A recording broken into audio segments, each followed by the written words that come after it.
नए साल के मौके पर एक के बाद एक 3 हमले हुए हैं। बड़े अमेरिका के न्यू ऑर्लियंस में जश्न मनाते लोगों पर गाड़ी चढ़ा दी गई। लास वेगास में ट्रम्प टावर के बाहर एक साइबर ट्रक में विस्फोट हो गया और इन दोनों हमलों का कनेक्शन आपस में निकलकर यह सामने आ रहा है कि एक ही कार रेंटल साइट से इन्हें बुक किया गया था।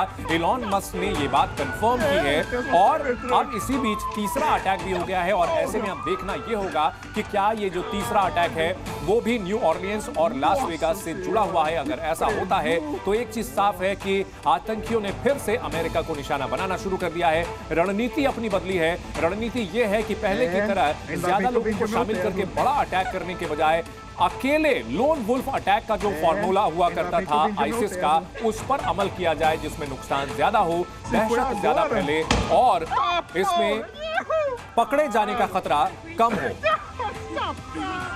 um Tesla Cybertruck.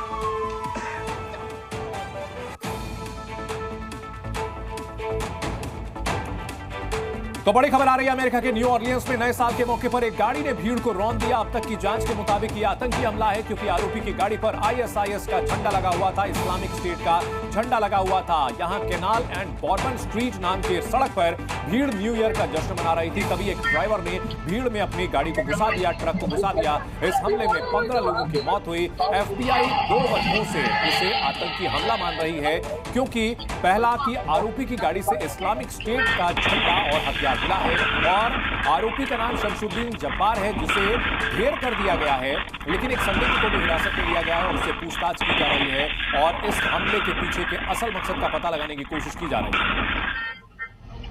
इस हमले को किस तरह से अंजाम दिया गया वो भी आपको हम जी न्यूज पर बताते हैं। सुबह 3:15 पर यह हमला किया गया। न्यू ऑर्लियंस के बॉर्बन स्ट्रीट पर सैकड़ों की संख्या में लोग निकले हुए थे, जश्न मना रहे थे, लेकिन तभी आतंकी जब्बार ने इन लोगों पर गाड़ी चढ़ा दी। तेज रफ्तार में वो गाड़ी लेकर के आया, लोगों को कुचलता गया। गाड़ी में हथियार थे, विस्फोटक डिवाइस थी। हमले के वक्त उसने बुलेट प्रूफ जैकेट पहनी हुई थी, यानी कि वो पहले से ये तैयारी करके आया था कि जब तक उसे ढेर किया जाए तब तक वो ज्यादा से ज्यादा नुकसान कर पाए।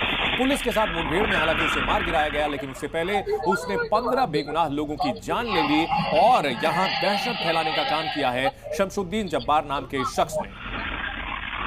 अलग अलग तस्वीरों के जरिए इस भयानक हमले की हम आपको हर जानकारी दे रहे हैं और बता रहे हैं किस तरह जहां जश्न का माहौल था वहां चीख पुकार कैसे मच गई। इस चीख पुकार के पीछे कौन था वो आतंकी, उसका चेहरा भी आपको दिखा रहे हैं, उसकी पहचान बता रहे हैं और किस तरह से उसने इस हमले को अंजाम दिया उसकी एक